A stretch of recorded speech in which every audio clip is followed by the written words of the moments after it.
Malayo na pala nung ako'y nag-umpisa. Alam nyo, nagsimula talaga ako sa wala. Isang empleyado na nangangarap magkaroon ng negosyo.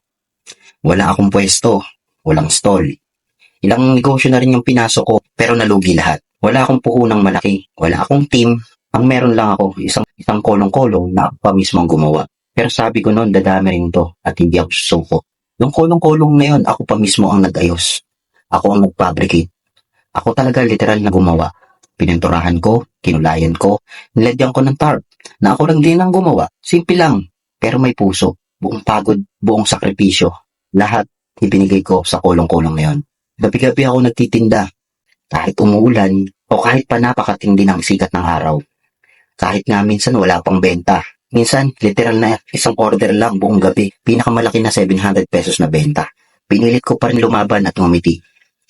Pinilit ko pa rin bumangon kinabukasan kasi ang iniisip ko, kapag sumuko ako ngayon, kailan pa ako lalaban? May mga araw na gustong-gusto ko nang umiyak. Minsan tinatawanan ako ng ibang tao. Dumating na nga sa point na nag-away na kami ng asawa ko. Pero ayos lang, hindi pa rin ako sumuko sa mga pangarap ko. Hindi pa rin ako sumuko kahit nagtatawanan sila. Habang nagtatawanan nga sila, ako may plano.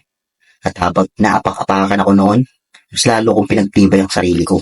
Dahil ayun na nga, pagsisikap ko, unti-unting dumami ang customer ko. May mga suki na, minsan may mga araw na sold out. Tapos kinabukasan, uulitin ko lahat ng proseso. Pagod sa katawan pero busog sa pangarap. Nung nakaipon ako ng konti, hindi ako gumastos para sa luho. Ang inuna kong isipin, paano ko makakapagdagdag ng isa pa. At doon nagsimula ang pangalawang cart ko. Grabe yung pakiramdam. Dalawa na sila parang anak. Tapos naging 3, naging 4, hanggang ngayon, 6 na food carts na meron ako. Hindi ako makapaniwala minsan. Minsan, tinitingnan ko yung lumang kolong-kolong ko na gawa ko na nakaparking pa sa harap ng bahay namin. At sasabihin ko sa sarili ko, dito ako nagsimula. At hindi ko to kakahiya kasi dito ako tumibay. Ngayon, may makatauhan na ako. May sistema na. Pero hindi ibig sabihin na nagpapahinga na ako. Araw-araw pa rin ako nag-iisip paano ma-improve, paano mag-level up. At higit sa lahat, hindi ko nakalimutang manalangin at tumulong sa iba. Kasi alam ko ang pakiramdam ng nagsisimula. Alam ko yung feeling ng halos wala ka ng may bayad sa pwesto.